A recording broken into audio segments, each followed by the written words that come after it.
एक अभी एक उद्योग लगा हुआ है जिंक स्मेल्टर, उसमें चांदी और शीशा पैदा होता है।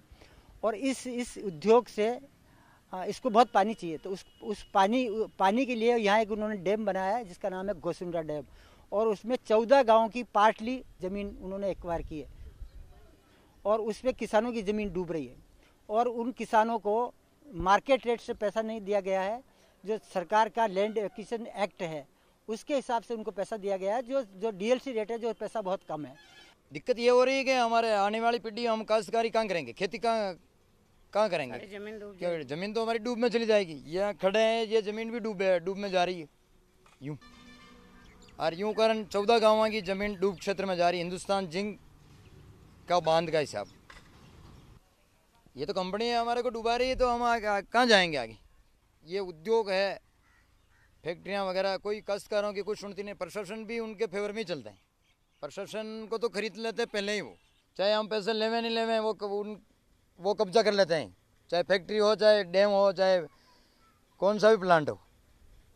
ये हकीकत है यहाँ के हमारे चित्तौड़ जिले की। तो दूसरा बात है कि इस फैक्ट्री से 3 तरह का नुकसान होता है। एक तो एयर पोल्यूशन बहुत बड़े पैमाने पे है, वाटर पोल्यूशन है, और एसिड निकलता है यहाँ से। तो इस एयर पोल्यूशन की वजह से जो इसके फैक्ट्री के जो नीचे वाले गांव है, बीलियाँ और नगरी, इन गांव की ज़मीन जो बिल्कुल वो एसिड वाली हो गई है, और जितनी भी चिड़ियाँ हैं वो सब मर गई है। और उस फैक्ट्री से जो पानी निकलता है वो नदी में छोड़ते हैं, उस नदी का नाम गंभीरी डैम है। उसके पानी से, उसमें नहाने से पूरे शरीर पे खुजली हो जाती है। उसमें जो भी नदी में, उस पानी में जो भी जीव जंतु है, जैसे कि मछली है, कछुए है, वो सब सारी मछलियाँ मर गई है। कोई आदमी उससे नहा नहीं सकता है। जो पानी खेत में देंगे तो फसल भी जहरीली हो जाएगी और खेत भी बहुत कड़े हो जाएंगे। प्योर लाइमस्टोन, मतलब वर्ल्ड में बेस्ट क्वालिटी का लाइमस्टोन बनता है इससे, इसके मुकाबले कहीं नहीं बनता है।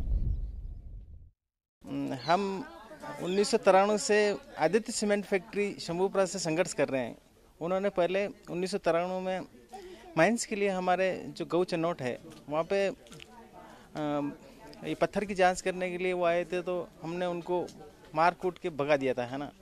उसके बाद उन्होंने वापस 2007-8 में वापस ड्रिलिंग करने आए थे, तो उनकी मशीनें जलाकर वापस उनको भगा दिया। इस तरह हम आदित्य सीमेंट फैक्ट्री का लगातार विरोध कर रहे हैं। वो हमारे गांव की ज़मीन लेना चाहते हैं, अवाप्त करना चाहते हैं, तो उसका लगातार संघर्ष कर रहे हैं। आज तक हम संघर्ष जारी रखे हैं।